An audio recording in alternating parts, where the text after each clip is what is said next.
बस जल्दी जल्दी भर रही थी। इस बात से मैं खुश था। अगर जल्दी भर जाए तो कुछ मिनट पहले ही चल पड़ेगी और फिर भरी हुई बस को रास्ते की सवारियां उठाने के लिए भी नहीं रुकना पड़ता। मैं जल्द से जल्द दिल्ली पहुंचना चाहता था। करनाल से दिल्ली के लिए ये पहली बस थी। दुकानों और दफ्तरों के खुलने से पहले यहाँ पहुंचा देती थी। दूसरी सवारियां भी मेरी जितनी ही उतावली लग रही थी। मेरे साथ वाली सीट पर एक ढली उम्र का किसान बैठा था। मेरा ध्यान बस के दरवाजे के साथ साथ बाहर वाली रौनक पर भी था। मैंने उसकी ओर तभी ध्यान दिया जब उसने मुझे पढ़ा लिखा समझकर पूछना शुरू कर दिया, यह बस कितने बजे चलेगी यहाँ से? 6 बजे। अब कितने बजे हैं? बस 6 बजने ही वाले हैं। पानीपत कितने देर में पहुंच जाएगी? पौने घंटे में। अड्डे से अफसरों के रहने की जगह कितनी दूर होगी? मिल जाएगी मुझे? नजदीक ही है, मैं तुम्हें वहां बता दूंगा। उन्होंने मुझे 7 बजे बुलाया है, पहुंच ही जाऊंगा तेरी दया से। मैं तो रात को ही अड्डे पर आ गया था। कहते थे सवेरे बस जाएगी, तू उस पर चले जाना, वक्त से पहुंचा देगी। उसने बताया कि पानीपत में उसकी तारीख थी। चकबंदी के बड़े अफसर के आगे उसने अपील कर रखी थी। अफसर रहता तो अंबाला में था, पर दौरे पर पानीपत आया हुआ था। इस इलाके में जिन जिन लोगों ने अपील कर रखी थी उन सबको उसने वहीं पर बुला रखा था। खराब जमीन मेरे हिस्से में डाल दी, उसने कहा। कहते हैं तेरा हिस्सा यहीं पर आता है और किसे यहाँ पर फेंके? बेकार जमीन सस्ती मिलती है, तुझे ज्यादा दे दी है। और क्या चाहिए तुझे? पर वहां तो होता ही कुछ नहीं। मैं ज्यादा का क्या करूं? मैं गांव में गरीब हूँ, लड़का भी मेरा छोटा है। पहले बेटियां ही हुई, अब इस ढलती उम्र में लड़का हुआ है, अभी बच्चा ही है। गांव में मेरा कोई साथ नहीं देता, इसलिए मुझे रगड़ा लग गया है। अब देखो यह अफसर क्या फैसले सुनाता है। इससे ऊपर कहते हैं कोई अपील नहीं। पर चकबंदी के बारे में तो सुना है, यह कानून होता है कि जहां जिसका बड़ा टुकड़ा हो वहीं पर उसकी सारी जमीन को इकट्ठा करना होता है। वो तो ठीक है, पर मेरे 4 जगहों पर छोटे छोटे टुकड़े थे। जहां सबसे खराब टुकड़ा था उसके साथ वाली सारी जमीन मुझे दे डाली। गांव वाले कहते हैं चैन से बैठा रहा। अब फिर से सारा गांव तोड़वाएगा क्या? सबको नए सिरे से मुसीबत में डालेगा?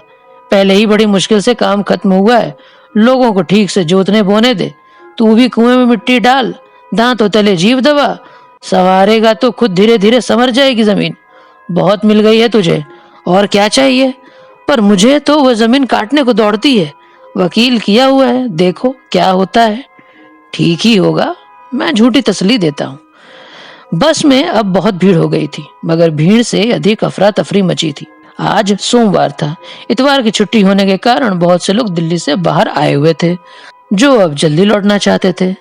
बस के आगे दोनों दरवाजे में से कई सवारियां अंदर जाने की कोशिश कर रही थी, लेकिन अंदर सारी सीटें पहले से ही भरी हुई थी।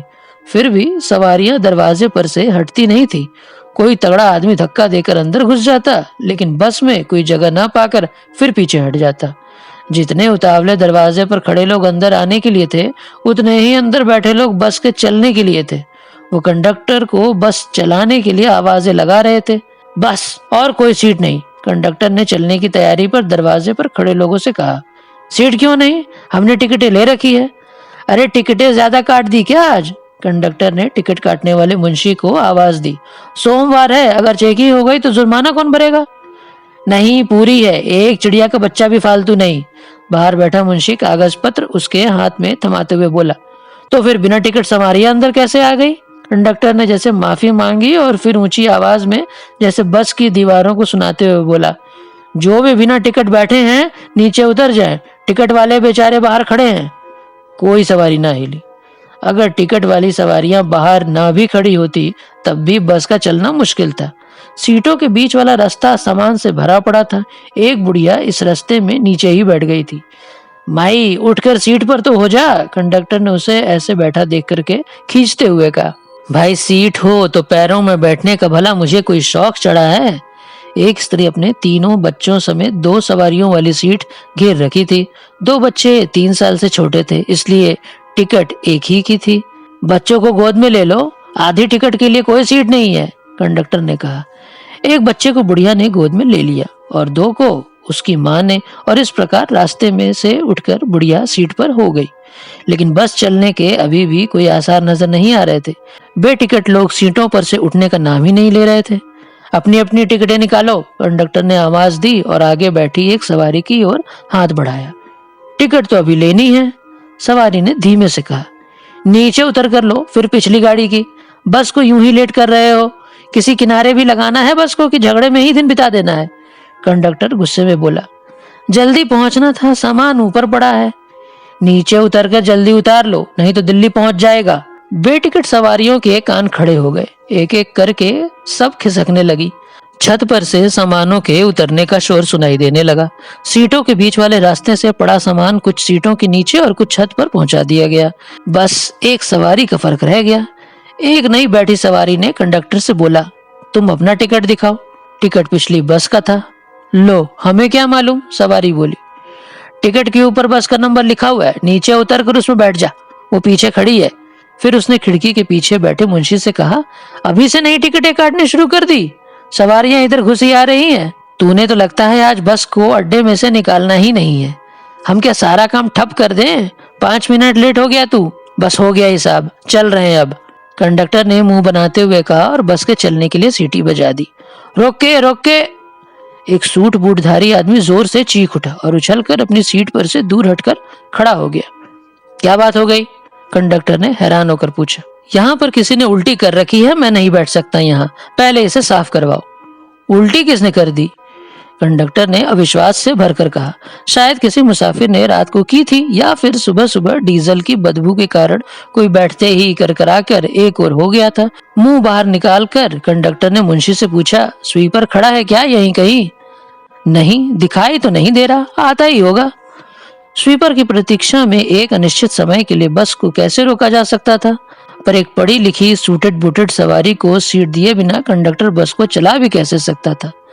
अधिक देर हो जाने के डर से वह घबरा उठा था। सारी सवारियां अधीर हो रही थी, पर किसी को कोई राह नहीं सूझ रही थी। मेरे पास बैठा किसान यह तो समझ गया कि अब और देर लगेगी, लेकिन उसे यह मालूम नहीं था क्यों। अब चलाते क्यों नहीं? क्या अड़चन पड़ गई अब? उसने मुझसे पूछा। मेरे कुछ बताने से पहले ही कंडक्टर ने उसके पास आकर कहा, भाऊ जरा उठना यहाँ से। क्यों, क्या बात है? किसान ने सीट पर से उठते हुए पूछा। आ, तुझे आगे की सीट देता हूँ। वो उसे पकड़कर आगे ले गया और इशारे से उस सूट बूट धारी आदमी को उस किसान वाली सीट पर बैठने के लिए कहा। उल्टी वाली सीट के पास ले जाकर कंडक्टर ने कहा, ले बैठ जा यहाँ। फिर उसने खुशी में जोरदार सीटी बजाई और बस चल पड़ी। यह सीट तो गंदी है, मैं नहीं बैठूंगा यहाँ, किसान चिल्ला उठा। थोड़ी देर दांतों तले जीभ रख, अगले अड्डे पर दूसरी सीट दे देंगे, कंडक्टर ने हल्की सी शरारत के साथ मुस्कुराते हुए कहा। किसी ने भी कंडक्टर को नहीं टोका, बल्कि सभी ने राहत की सांस ली। बस लेट ना होने देने के कारण हम सब उस पर खुश थे। मुश्किल से तो कष्ट निवारक मिला था एक।